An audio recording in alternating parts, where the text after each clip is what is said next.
Luke chapter 7. When Jesus had finished saying all this in the hearing of the people, he entered Capernaum. There, a centurion's servant, whom his master valued highly, a slave really, I mean they didn't have servants, they had slaves back then, was sick and about to die. The centurion heard. Now a centurion is a Roman soldier. Okay, so this is a Roman. This is not a Jew. This is a Roman soldier who is stationed in Capernaum to keep the peace, to keep the order. He would not be well liked, generally speaking. The Jews would not like these kinds of people because they are the occupying force. This is an exception. This particular centurion is an exception.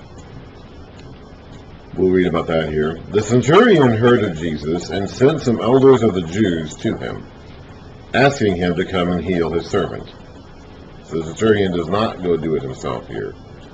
When they came to Jesus, they pleaded earnestly with him, "This man deserves to have you do this, because he loves our nation and has built our synagogue." So Jesus went with him. Now, this is unusual, okay? This is not the way the Jews would normally think about centurions. So this is clearly an exception to the rule. He's an exceptional centurion. He is what we would call a God-fearer. He is a Gentile who believes in the Jewish God, who respects and follows the Jewish God. He is not a Jew. He is not converted into becoming a Jew. He hasn't gone that far with it. He's not been circumcised.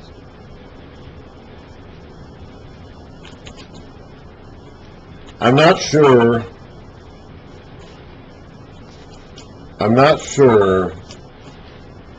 how much of the Jewish law code this centurion would be following.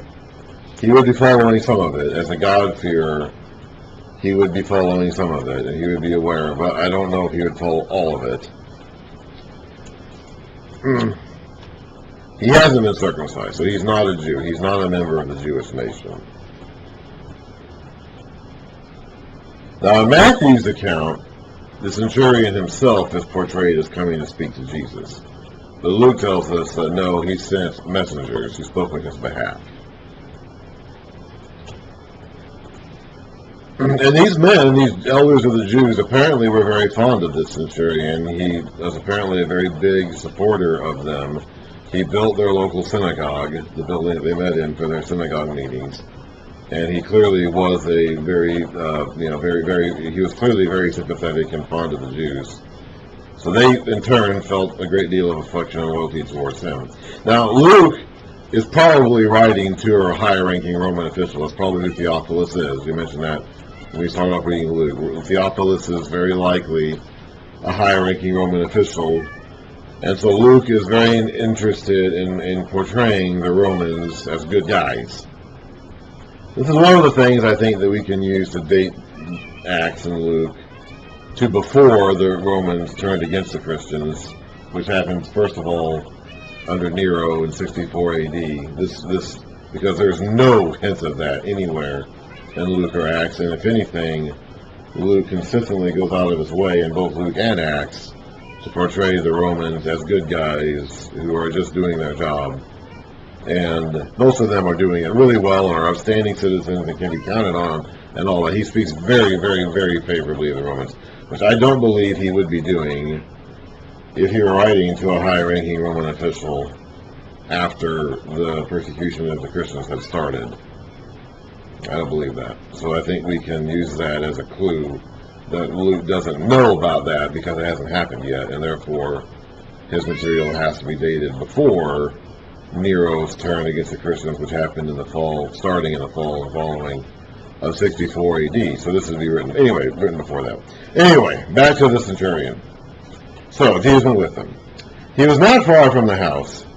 I told you one of the other cats was going to come bother me. Well, the one who was bothering me earlier is now asleep over there on the chair. And so now I've got this one here to bother me. They take turns. He was not far from the house when the centurion sent friends to say to him, "Lord, don't trouble yourself, for I do not deserve to have you come under my roof.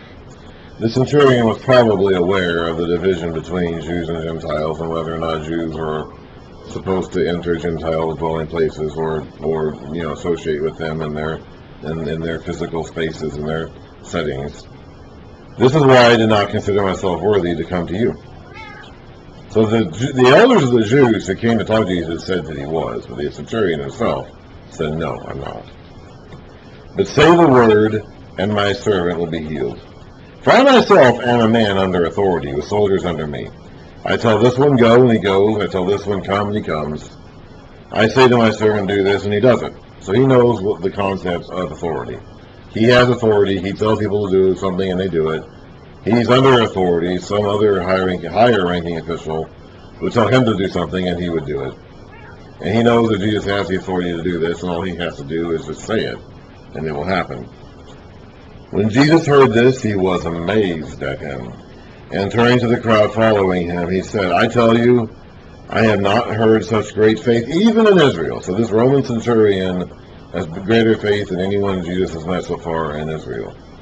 Then the men who had been sent, returned to the house and found the servant well. We don't even read about Jesus doing anything to heal the servant. Just the centurion's faith was so amazing, it just kind of healed the servant on its own. Soon afterward, Jesus went to a town called Nain, and his disciples and a large crowd went along with him. Now, I don't know if these disciples refer only to the 12 apostles, or if they refer to the 12 apostles plus other disciples that were following him around. I don't know. We're going to read at the beginning of chapter 8 that he did have a crowd of people with him, including a bunch of women who were not the apostles, and they considered themselves to be his disciples. So the apostles were not the only disciples. You could be a disciple without being an apostle. So this could refer to a larger, I'm sure the apostles are included in this group, but this could refer to a large group of people who were the disciples of Jesus who were not designated to be apostles, including all the women. So his disciples, and then there would be a crowd with them that were not really disciples, they were just curious. But a large crowd went along with him. As he approached the town gate, a dead person was being carried out. He was the only son of his mother, and she was a widow. So she's in terrible shape here. Her husband has died because she's a widow, and now her only son has died, so she is in awful shape. She is in a terrible, terrible predicament. And a large crowd from the town was with her, mourning with her. She's in bad, bad shape now that she has no man to provide for her.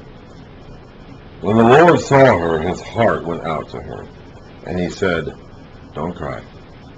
There's no indication that they asked him to do anything. He's taking this action entirely on his own, apparently. Then he went up and touched the coffin, and those carrying it stood still. He said, "Young man, I say to you, get up." The dead man sat up and began to talk, and Jesus gave him back to his mother. They were all filled with awe and praised God. "A great prophet has appeared among us," they said. "God has come to help his people." This news about Jesus spread throughout Judea and the surrounding countryside. It doesn't say that he touched the body. You were not supposed to touch a dead body, because that would make you unclean. Now Jesus, of course, has touched lepers, which also have made him unclean. So he is somewhat the exception to that rule. Numbers 19:11, whoever touches the dead body of anyone will be unclean for 7 days. He must purify himself with the water on the 3rd day, and on the 7th day, then he will be clean. But Jesus makes unclean things clean by him touching them. Rather than them infecting him with their uncleanness, he spreads his cleanness to them. I don't know if he touched the body itself or just the casket it was being carried in, or the whatever it was. But still, we've seen him touch lepers, and that should make him unclean, but it doesn't. He makes them clean. They were all filled with awe and praised God. "A great prophet has appeared among us," they said. "God has come to help his people." This news about Jesus spread throughout Judea and the surrounding countryside.